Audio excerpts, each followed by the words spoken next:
Hello, everybody, and welcome to a very special, exclusive, one-on-one conversation with the Bayonne badass, Danny Maff. Maff, thank you for taking the time. I know it's been a busy summer all of a sudden, and it's a delight to see. And I know a lot of the crowd and the fans and the people that are watching your career as it goes don't really know what's going on in the mind of Danny Maff. And that's kind of where I'm here today, because we all know the match that's coming up. We're going to get into that. But I feel like it's 2025. You've been in this business for 2 decades plus, right? In the ring with the who's who, have established your name on the independents, and you've had your stints, Ring of Honor, bigger promotions. Now you're at Maple Leaf Pro. Like, there's a lot of good things happening for Maff right now in 2025. But I got to know, how are you feeling physically, on the physical side of things? You're kicking your own ass a lot. How do you feel like you're in what shape in 2025? I'm in perfect fighting condition. I'm ready to go, man. I'm pushing myself hard in the gym. I'm lifting a lot different now than I did before. I'm hitting my cardio. Different approach. Yeah. High reps. The mental approach is still the same. I'm a savage. I'm loud in the gym. I'm intense.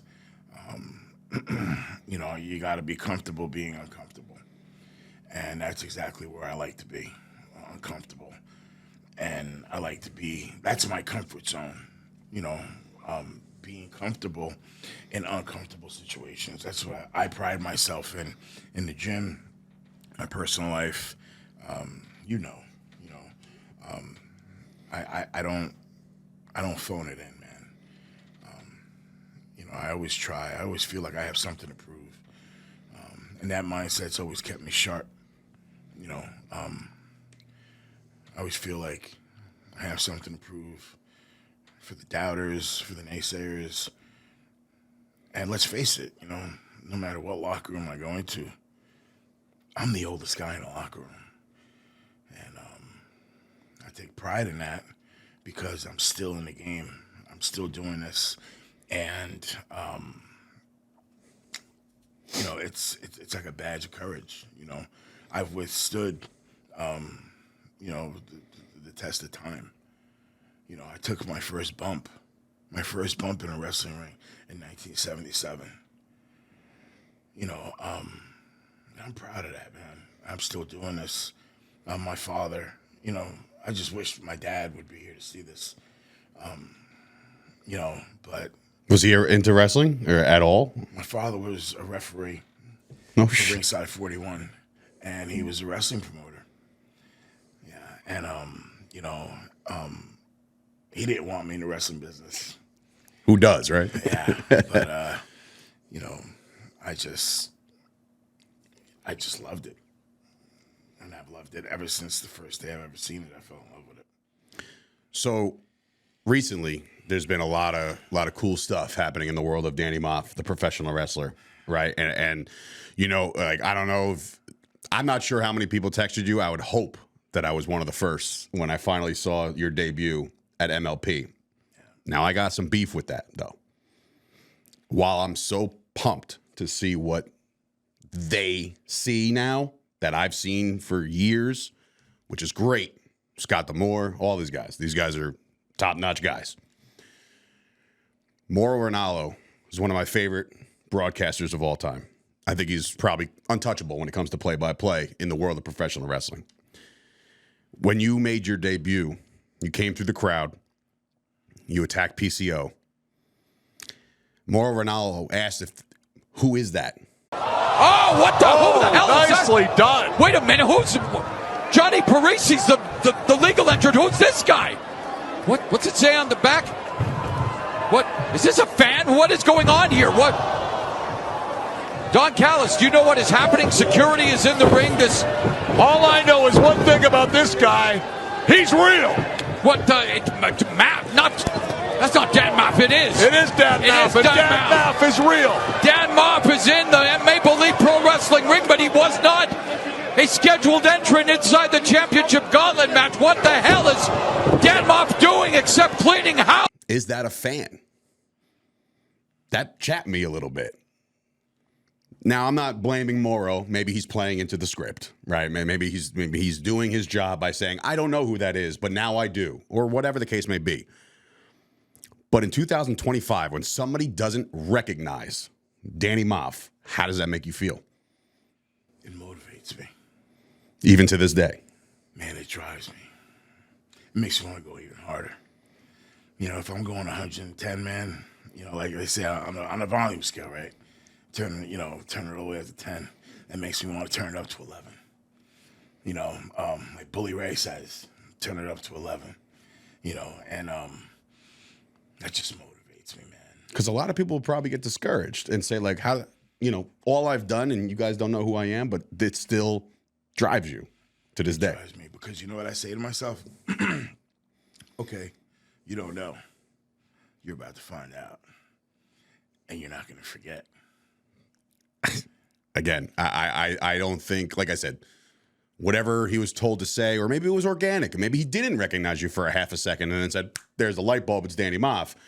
But for me, I was just like, man, come on. Like, it's Maff. You know what I mean? Like, how do you not know? So I was curious as to how you felt, you know, that somebody would just kind of lackadaisical call for what I think, and from what, you know, the other co-owners of Fight Factory Wrestling think is a legend in the business. So it's like, smarten yourself up, Morrow. You know what I mean? Which he's going to be on the call for another couple great matches coming up for you at MLP. I mean, his defense, you know, I came in rugged, right? Jeans, you know. Yeah, that's true. That's cut true. off shirt, you know. So, you know, I didn't have the Maff gear, the whole presentation, right? But you know, I'm looking forward to working and having Morrow, you know, call the play-by-play, and you know, and Cyrus, Mamma Mia, right? You know, So yeah. listen, MLP aside right now, because obviously everybody's jazzed up about that promotion and what they got going on over there. A couple shows deep, and they're selling the place out. They're making history in Canada, and that's awesome. MLP aside, your Fight Factory Championship reign aside, you and Sean Donovan have been doing some nasty work lately, right? It's my brother, man. So I got to ask, and maybe this is just based off of you saying he's your brother. I got to ask, you know, when some people think of Danny Maff on the independents, they might think of another tag team partner from your start. When you look at the Hit Squad and you look at Sent to Slaughter, is there a comparison, or did you already surpass the Hit Squad?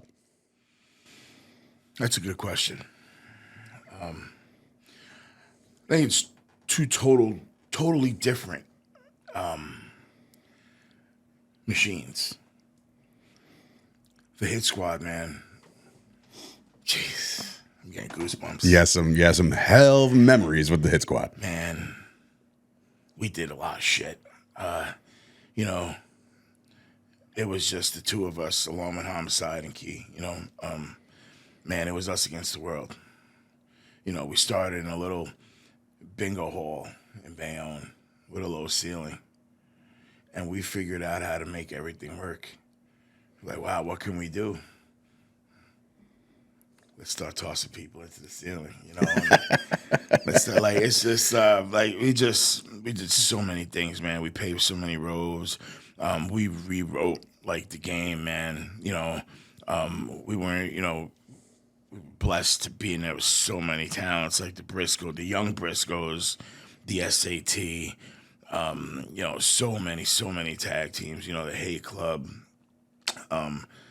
just doing so many different things, man, and we dominated. We literally had the entire Northeast on lock. Like, I am not kidding. And we didn't do it by finesse. We did it by force. You know, when we walked into a locker room, you know, like, the temperature changed a little bit. And we knew, you know, we knew that, you know, sometimes people didn't want us there. But damn it, you know, we became must-see. And, you know, it's a testament to, you know, Mac at the time, he pushed me, man, and he challenged me, and and I didn't care away. I pushed and I challenged him back, and man, together, well, we were just ready to conquer the fucking world, and we just about did that, like so many title reigns, so many memorable matches, so many memorable moments. It's just.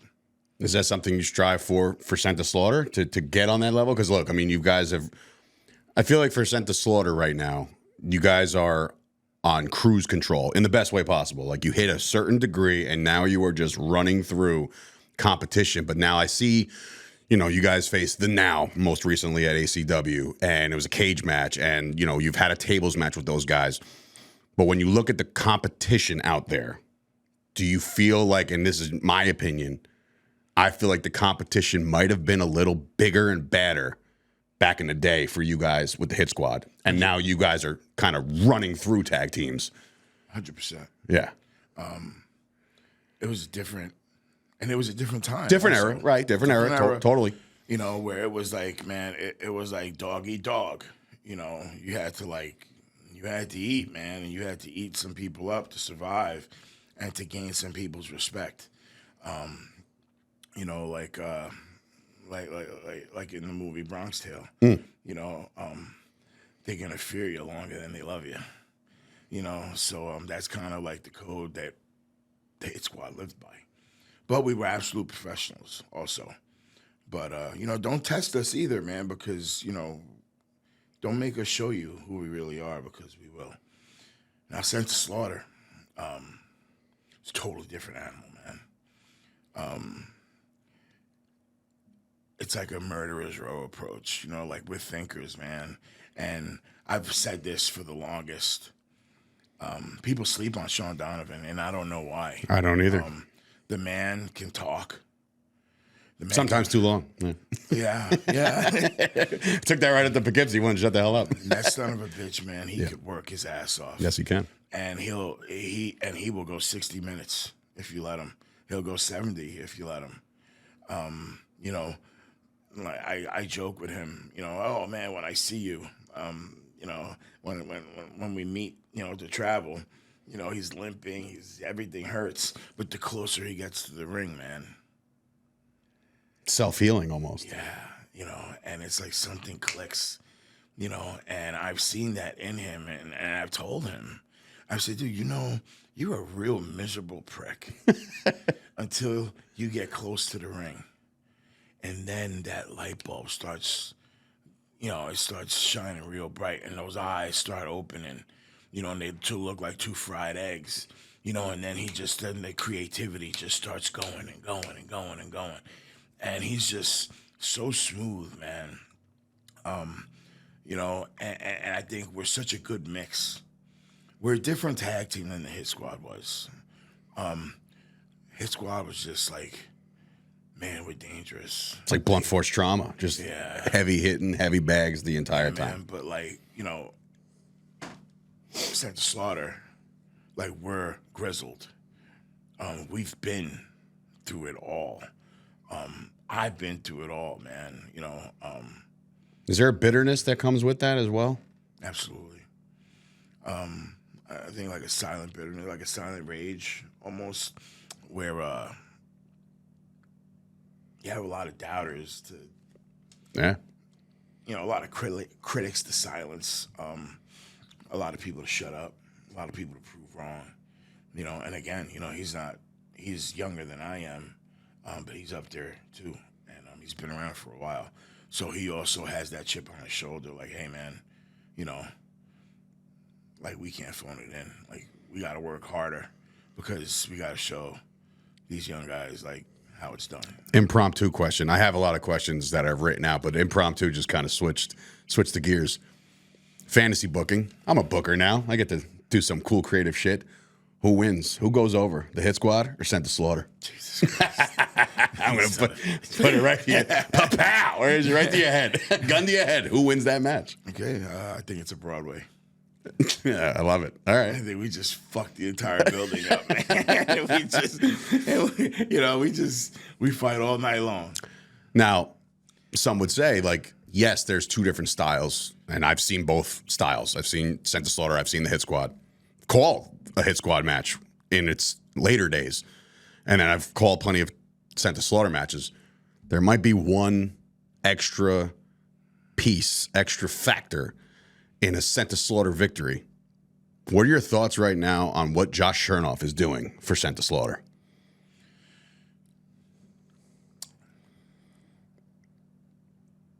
I'm a big fan of history and professional wrestling. One of my favorite managers of all time is Captain Lou Albano. There's a reason why I call Chernoff the guiding light. And that's paying him the highest compliment that I could pay him. Josh Chernoff is what Sent to Slaughter needed. Josh Chernoff is the spoon that stirs the coffee. He is the logos on the race car. He is the zookeeper.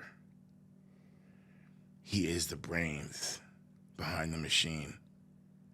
Do you remember your first interactions with Josh Chernoff at WrestlePro? Yes. Do you remember how you felt about him then? Yeah, I remember. I You remember called the me over. conversations. Yeah. And you said, I don't know who this guy is, but I'm gonna smack him up. I said, why? you know, Because he was doing his job. What's this guy's deal, man? Like, why is he on me so hard? Right. I'm working my ass off. Like, what's he doing, man? And it's just being him, man. Don't worry about it. yeah, and I did that. And here we are a couple years later, a couple years removed, and he's the manager of the ACW Tag Team Champions. And maybe, possibly, a manager of another Tag Team Championship brand at another company. Who knows? But Chernoff is definitely leveled up as far as Chernoff is worth his weight in gold, man. What that guy can do when the lights are on and a microphone is on him, we don't need to talk. And I love to talk. And Sean loves to talk. That's why I was kind of curious on how it was going to work, because I'm like, Donovan loves to talk. He could talk for days. You get absolutely batshit nuts, and you could talk for days. Chernoff likes to talk. So how do you balance all that out? But I watched your celebratory promo after winning the ACW Tag Team Championships, and it felt like I didn't want to turn it off. I was like, they could talk all fucking day, and I'll be cool with it. Let me tell you, man, when Chernoff talks, everybody listens. Seems that way. Because that man will take you. He has a way of articulating anything that's being done. His analogies are second to none. How he addressed. My favorite piece that he's done was the piece that he did on We're the Bad Guys. That was, and he showed me like the process of putting all that together. He's brilliant. He's a smart dude, bro. And he's been around the block. And you know what's funny? Because much like myself, he was also in ring. He was at OVW. Like, the kid has a wrestling background. He's Samoan trained. And he was one of the students over there. And when he realized maybe the height will get in his way, or maybe like whatever. And wrestling is a very who you know business. And when he realized that he can use his voice as a weapon, something clicked, right? Something clicked. And me and him, I've never had more fun on commentary in my career. He's a very special cat. He's special. Now, look, you work for us at Fight Factory. You are Fight Factory Wrestling Champion. You've now worked for Maple Leaf Pro, another prominent thing. It seems to me, and WrestlePro as well, can't discredit what, the matches you've had over there. It seems to me that it's very New Jersey, New York, Pennsylvania. Why is Danny Maff not nationwide?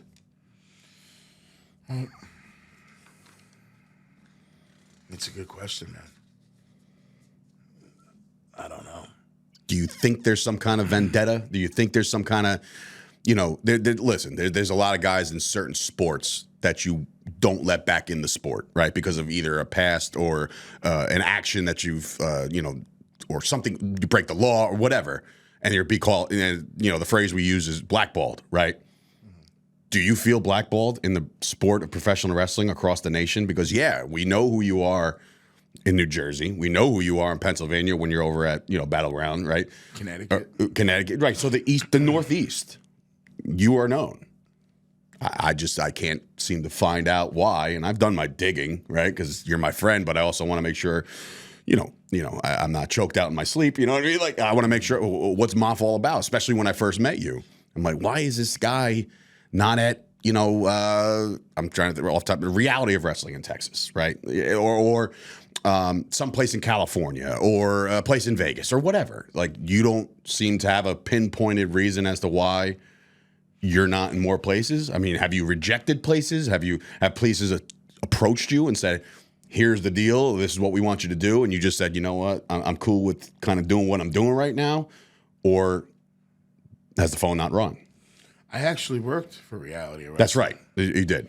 It was myself. It was Fala. It was the Heavenly Bodies. Like Mo Bacaro was out there too? Mario. Yeah. And I'm talking about maybe on a consistent basis. Really. And they were all brought back except me.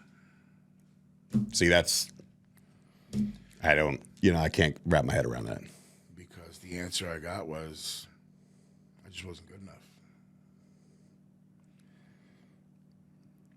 And I question the validity of those said businesses. And again, I know Reality Wrestling is close ties because of Booker T and, everything with WWE. But for somebody to say that you weren't good enough, now, again, you got that answer.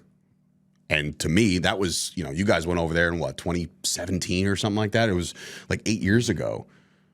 You're the best version of yourself right now, according to what I see. So maybe there's something to what you said before that for anybody who says no, or doesn't think you're on the level that you should be on, it's motivated you to get better. Hell yeah. That particular that particular door that closed in my face, because all of those guys went back. Right. They had great runs there. Right. The Carinos won the tag belts. Fowler was their world champion. That's right. Mario went back multiple times. I reached out to go back. I've spoken to Ryan Davidson, just as inside of this year to go back. Just there's no interest, or hey, man, let us know when you're in the area. Yeah, because you're just going to fucking hop on a flight. I'll take a walk, I'm from Jersey. Yeah, all right. Let me just take hey, man, I was in the neighborhood. Right. Yeah, I was going to go see this Cowboys game with my man Sturchio over here, and if you need me, I'm here. Yeah. Oh, Christ. But like I said, that particular no, I think put me over the edge. Because I said, that's the last fucking time that I'm going to be told I wasn't good enough. That's the last time. That was like your aha moment. Like, oh man, yeah. Like, and I've had that too. I've had that where I offered my services. I was told, nah, we're not we can't trust you to do that. I never pouted about it, never cried about it, never complained about it. We're talking about it now. I've never spoke about this before. But, with all due respect, to Booker and, his wife and his brother, that motivated me. It really did. And that put me on a trajectory to all right, now let's go. And I just turned it up to 11, man. And, for every opportunity that's been taken from me or not offered to me, or where I see some people on TV today that I'm like, why not me? That motivates me. It really does. Peel back the curtain a little bit. There's been a lot of comparisons, including close people to me who don't really watch wrestling, can turn on a Friday night SmackDown, see Jacob Fatu, and say, it's Maff. That's Maff. Well, why not Maff? And that's a high compliment, because I think he's unbelievable. He's unbelievable. If we went to Mars and they sent over their baddest badass, we would send Jacob Fatu. Okay. Jacob, man, he's special. He's incredible. He can do things I can never do. those flips, those moonsaults. Yeah, he's defying all science right now. He's incredible. And let me tell you something. I'm so happy for him. And, I'm happy, that he's going.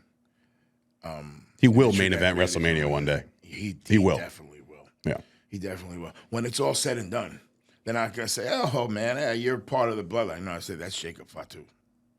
That's Jacob Fatu. I mean, you were in the ring with him recently, right before he got signed. It was one of his last matches. One of his last matches.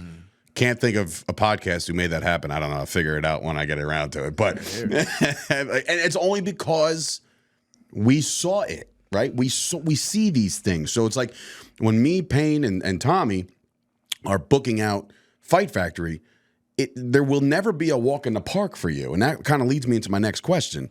I've pitched, I'm sorry, but I've pitched Jacob to a lot of different promotions. So did we. I pitched me and Gunther. Well, Walter. I'm sorry. Me and Walter. Oh, my God. Did that ever happen anywhere? No. Oh, my God. Nobody would pull the trigger on it. That would be fucking insane. I wanted that bad. I think the whole wrestling community would want that bad. But, like I said, nobody ever bit. It's just, listen, we are clowns that belong to a circus. Fair. The circus owners choose their clowns for their circus. We just show up and perform. Like Josh Chernoff said,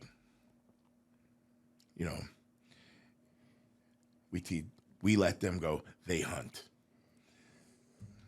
Yeah, it's crazy. So obviously, when it comes to Fight Factory, the history is not long. We've been around for a year. We're coming up on a big show coming up, the War on the Shore 2 in July. Your first encounter was against Casey Navarro. We built that up pretty damn good. Casey Navarro is on a trajectory where we're like, we all saw it coming, but God damn, is that kid unbelievable right now? He's not even getting started. No, he really isn't. And I think he's going to, this is going to sound ridiculous, but I don't even think his voice dropped yet. You know what I'm saying? Like he's got a lot of high-pitched stuff that he gets to, in his promos, but I'm just like, he's still a boy, I think, right? And he's going to become a man very, very soon. And I'm like, we're all waiting for it. Now, look, you had it with him, but there was outside interference. And then Lance shows up out of nowhere. And then fast forward to Knuckle Brawl in Staten Island. We put you up against AJ Francis. That also doesn't get resolved. Then Alpha Jr. shows up. That never really gets solved or resolved. What are you going to... Samoans are picking on. Yeah, right? Well, if you want to rewind, somebody called themselves a Samoan killer. So maybe they took exception to that. But so I have to ask, what do you say to somebody who looks at your Fight Factory wrestling resume, which again is only 2 matches deep going into his third? Maff may be the champ, but he can't get it done on his own because you do have Devastation Inc., you have Trax, you got Chernoff, you got Donovan. These guys are in your corner at all times. And we haven't really gotten a clear-cut result where Maff just went in there, handled business, got the 1, 2, 3, game over. It's always been something else. So there are people that have asked. Personally, they're like, can Maff retain this title coming up, like if he's just by himself? Like, how do you answer to those critics who think now that you've aligned yourself with guys like Chernoff and Donovan and Trax, like, how do you respond to those who think that, you know what, Maff can't get it done on his own, so he's aligned himself with these guys? Well, that's kind of simple. We, as a group, we do what we have to do to stay on the top of the food chain. We have this. That means that now we have to keep this at all costs. Because if anybody is going to come and try to take this from me, they're going to have to kill me to take it from me. If you don't believe me, There's a little street term that's out in the streets now. Fuck around and find out. I'm not kidding. I take this shit serious. You mentioned we mentioned Devastation Inc., led by Chernoff. It consists of you, Donovan Trax. Is there room for growth, or are you guys just cool with just being three? Obviously, you had a fourth member. We haven't really heard much from him lately. So it's kind of down to the three tight-knit group here. Is there room for growth? Are you guys on the hunt for more bodies on this thing, or are you just kind of like, you know what, this is my crew. These are the four of us, like a four horsemen type deal, right? Or is it an expansion team coming? Stay tuned. All right. I knew that was coming. You try to peel back the curtain. He doesn't give you shit. That works. Look, on the real, you're getting older now, but every time I see you, I say, you know, you're getting better with age. I've called you the Benjamin Button of professional wrestling. Every time you go out there, you've never mailed it in. You've never, and there was a time where there was one match, I forget who it was against. You walked into the rec center, and you and I spoke briefly. And I felt like the match didn't get pushed or promoted enough, and there wasn't enough. Like, I think it was like a tables match with no tables, you know, and there you were visibly pissed, and you're like, you know what, I'm just gonna go in there and do my job and I looked right at you. I said, come on, dude, you don't know how to do that. Like that, there's not an ounce of blood in your body that knows how to just go in there and kind of just wing it. Like, I've never seen you not give it 110%. And the reason why I'm asking all of that, is there still a fire that burns to be at a major right now? Like, do you think, or has it walked out the door? We don't know, right? Is WWE, AEW, TNA, hell, NWA, I mean, you might become their champion this summer. I don't know. Do you still have those desires to make it to those places, or are you very content doing what you're doing right now because you're in a great spot? People love and appreciate you here. Would you just be another, small fish, big pond? You know what I mean? Like, right now, you're the big fish, in my opinion, in a smaller pond, the independents. Where is your mind at when it comes to making it to the next level? And I don't say making it because I already think you've made it. What I meant is sign that contract. You know what I mean? Are you still driven to do that, or does that cross your mind at any time? Because, I mean, look, you're seeing a lot of new guys that have debuted that might be just as old as you, maybe a couple years younger than you, or look like you, move like you, talk like you. You know, why not you? But are you like, doesn't matter anymore? You're just kind of doing your thing and having fun with it. I'm never satisfied. I think because satisfaction is the death blow. Once you're satisfied, you stop living, man. You stop trying. I'm never satisfied. I want more. If I just did 20 reps, I want to do 25. You know, if you tell me I have 15, man, I'm going to try to get 20. You know, I try to maximize every opportunity I get. I'm not asking for any handouts. I never have. I never will. I'm not an ass kisser. Never have been. Never will. But I'm never, ever satisfied. In my mind, every time I pack my bag,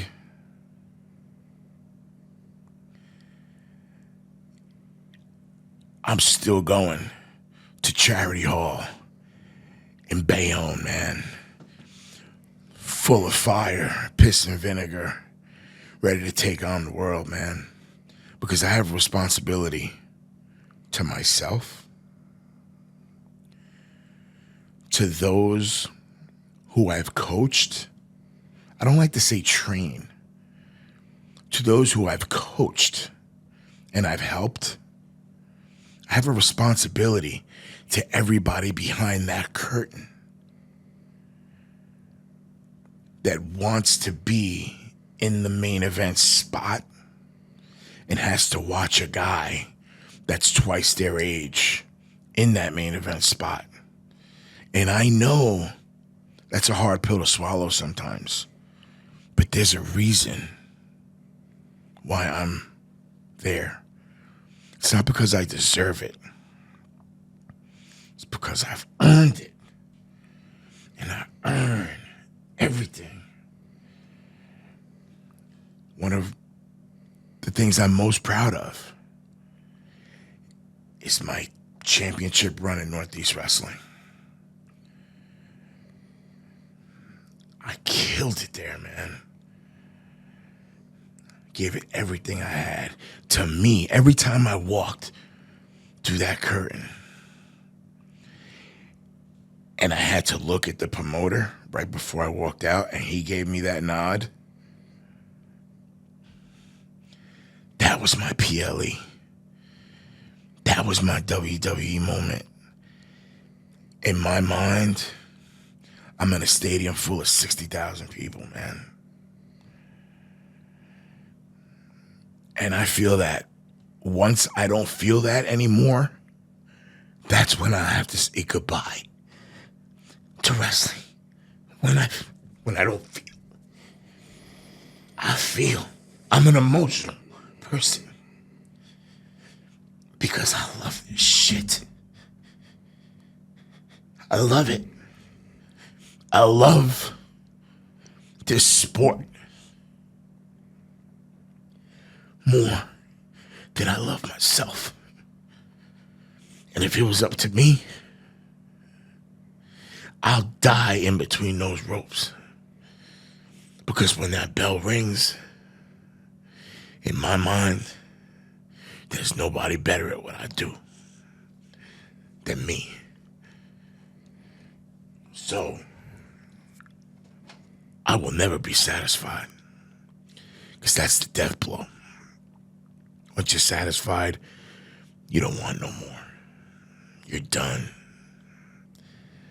I need that grind. I got that dog in me, man. I was born with it.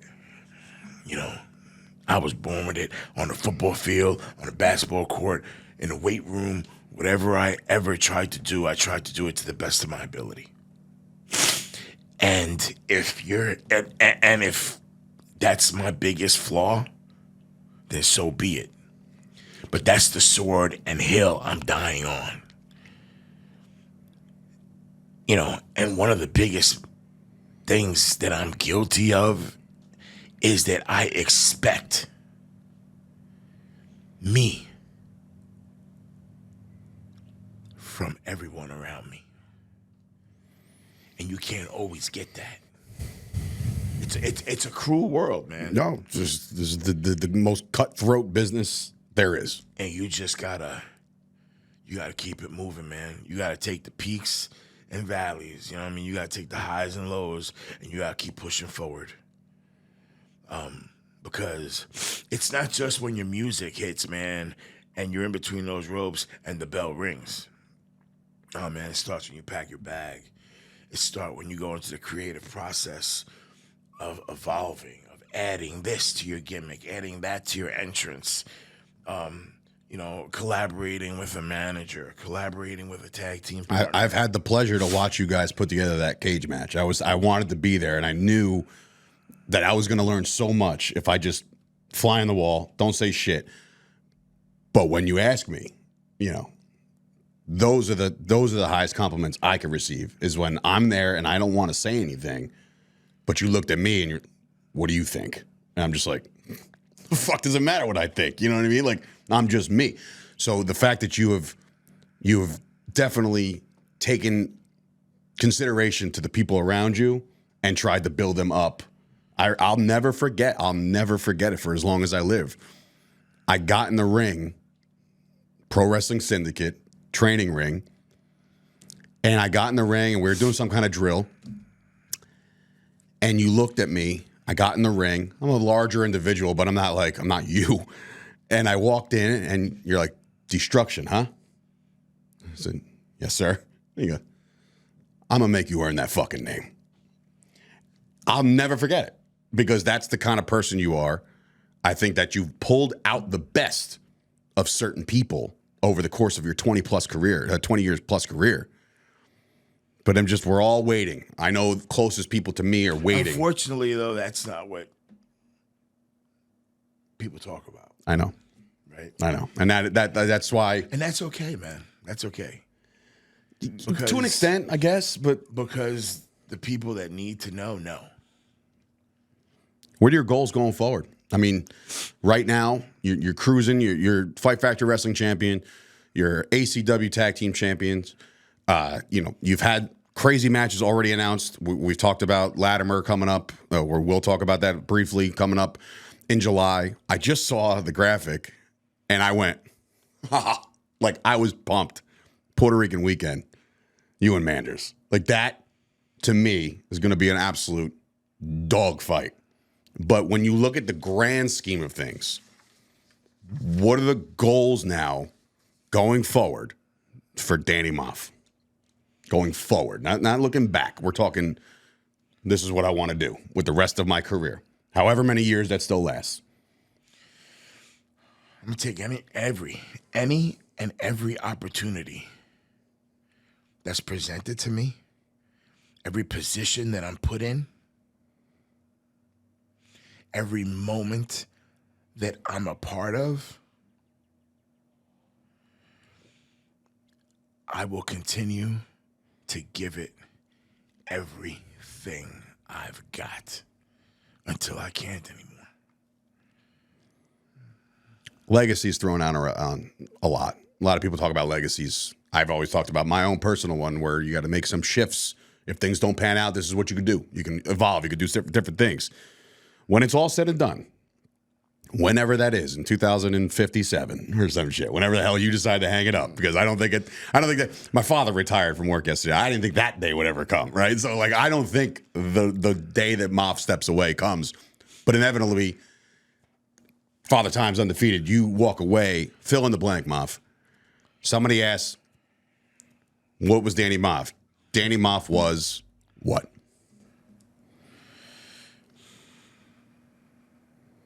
He was a good soldier. He was a good soldier. And for a lot of people that don't know me, and they meet me for the first time, and we work, ask that same person, how do you feel about Danny Maff now? I love that. You mentioned, well, we've talked about your independent wrestling career. I don't think nobody knows independent wrestling like you. You've been around this entire landscape for a very, very long time. You've gotten dressed in the biggest of locker rooms. I mean, I bring up ACW. I feel like that was a village downstairs, right?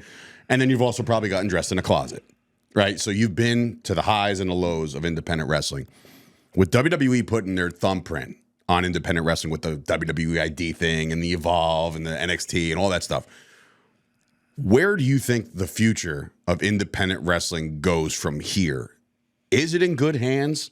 Like when you walk away, I know that the cliche thing to say is, I want to walk away from this better than where I found it, right? Absolutely. Do you think that independent wrestling is always going to be on this upward trajectory, or do you think there's going to be another lull at some point where somebody's going to figure something out to make it work? Where's independent wrestling to Danny Maff right now? I do think that at some point, independent wrestling will get better. And I'm going to tell you why. Look at the kids out here now. Look at the kids and the young talents that are at the PC now. They're athletes. Yeah. Athletes. Look at what this Sol Ruka is doing. Mm. I mean, that's just the name that just popped into my head. These guys, they're getting bigger. They're getting larger. The guy who worked NXT, who won Okay. the LFG. Yeah. My God, these guys, these are NFL linemen. Okay, they're getting larger, and we don't have a lot of that on the indies. It's a lot of small guys, but I think that the indies in general need a commission to come back. There has to be more. I would like to see more ambulances at shows, more accountability. So unfortunate things don't happen like Right. they've happened. Right. And just recently. Right. And I think that there will be, out of all of this, whether it's in the short-term future or moving forward a couple years from now, but I believe that I think there should be an independent PC, or some kind of a laboratory, sort of thing, where Some would say a factory. a factory where you take guys and you train them the right way and you prepare them for the next step. Like I said, I can never teach anyone how to have a WrestleMania moment or to go on and make millions of dollars in movies. But I can pretty much tell you how to survive on the indies and how to become, a good talent. But I do believe that I'll probably never be done with wrestling because when I can't lace them up anymore, You're going to put on a headset and produce. I'll probably put on a headset. I'll probably be producing, and I will be preparing the next generation. And that's something that you could put on your legacy, that you helped catapult so many people, like myself, I mean. But credit to you, too, right? You had the unfortunate accident, right? You got hurt. Came back from it. But you found your niche. You evolved, okay? And you know what, man? You're not pretty good at it. You're really fucking good at it. Thanks. Okay, and give credit where credit is due. You're such a great play-by-play. And Chernoff is such a great play-by-play. You guys get together and you guys make magic. You sound like a commentator. You look like a commentator. And when that comes off on camera, when you can articulate what's going on in a wrestling ring, and you can add to the moments, but you also know how to lay out and let a moment happen, let a moment breathe. Let the cameras illustrate the moment. And you know how to do that. And that's pretty freaking cool. But like I said, you've evolved into that, which is pretty awesome. Well, listen, before we get out of here, you're our champ for a reason. That was a no-brainer decision. How long it's going to last, we don't know yet, right? But when me and Payne thought about who do we want representing our company, we want a Hall of Famer. And people are like, well, he's not WWE Hall of Fame. No. Hall of Famer person. You're a Hall of Fame person to us at Fight Factory. And that's why I am an independent wrestling Hall of Fame. that is true. With said Monster Mac, right? Yes. Sir. And I think that's incredible, right? But for me, you're a Hall of Fame person first. You've helped me guide me through my in-ring career, which was brief. Even when I went down, full transparency, I've said this plenty of times. If I could show you my AT&T or Verizon bill, whatever carrier I had at the time of my call log, it was every day you called me. Every day to make sure that physical rehab is one thing. It was making sure I was all good up here. because injuries will screw with people, right? And they will hurt people. Do you remember what I would tell you? What's that one saying? Tough times don't last. Tough people do. Damn right. And that comes from you. And you've supported my commentary, and now you're overly supportive of Fight Factory Wrestling, where you don't have to be. Nobody asked you to be. Like, again, pulling back the curtain, nobody, we did our first show last year at Martell's Tiki Bar.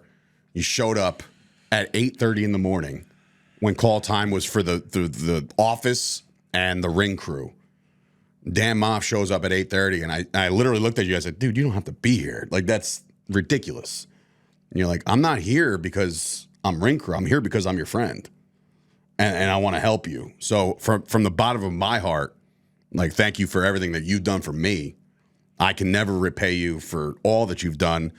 Maybe a little bit, in a monetary way when you have a piece of metal in front of you.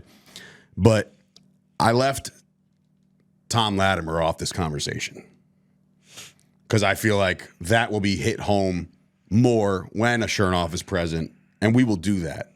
But I got to know, what can you leave us with today?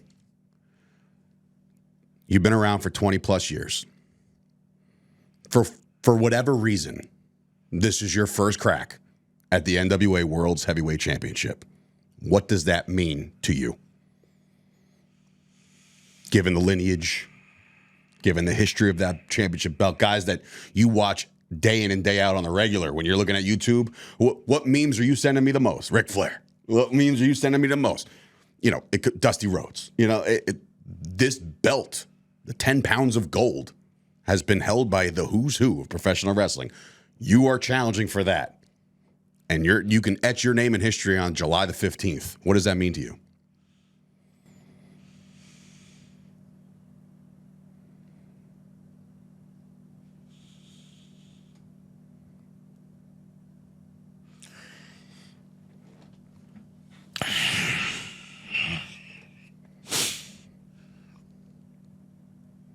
That's going to be one of my proudest moments. Because I've seen Harley race, Ric Flair, Dusty Rhodes, Wahoo McDaniel,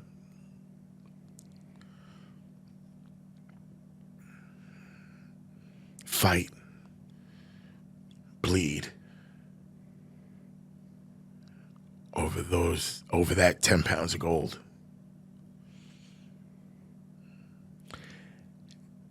And no matter how you slice it and dice it, when you look in that history book, it's going to say that Danny Maff did too. So with that said, Thom Latimer, I know what you are. I'm not going to sit here and discredit you in any way. You're an absolute professional. You're a champion for a reason. You're not good. You're damn good. But I promise you, I guarantee you, you've never been in the ring with something like me.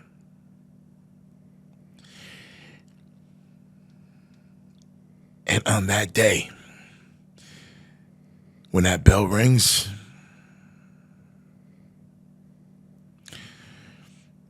I will be fighting for every single kid that lives within people like me who remembers those battles. And I will become NWA champion. With all due respect.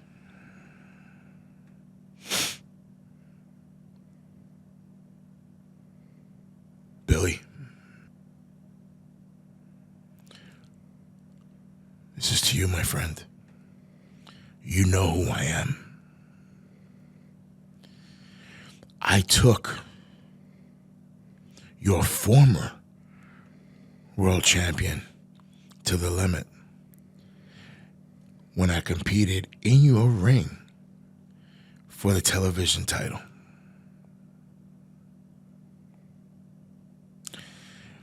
I competed just a few years ago. 2 years ago? Sounds about right. 2 years ago.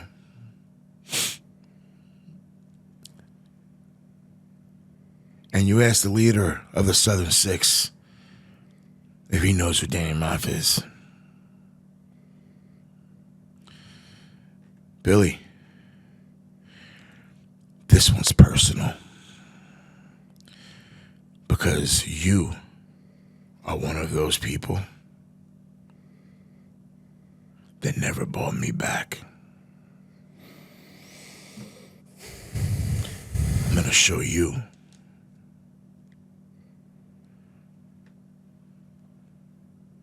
what a main event player is. Respectfully. Well, look, great sit down. I'm thankful that you came in, had the time, took a time out, probably right before the gym, after the gym, pre-gym, mid-gym. I don't know. You're always in the gym. You're always working. You're always putting in 110%. And we at Fight Factory Wrestling, along with every single independent wrestling promoter, fan, wrestler, we thank you for everything you've done so far. Ladies and gentlemen, July 15th, Danny Maff, Thom Latimer. For title, somebody's going home with 2 championships. And when you think about the NWA World's Heavyweight Championship, get ready for your goosebumps, because you can one day say Ric Flair, Dusty Rhodes, Danny Maff. We'll see you guys there. Thank you.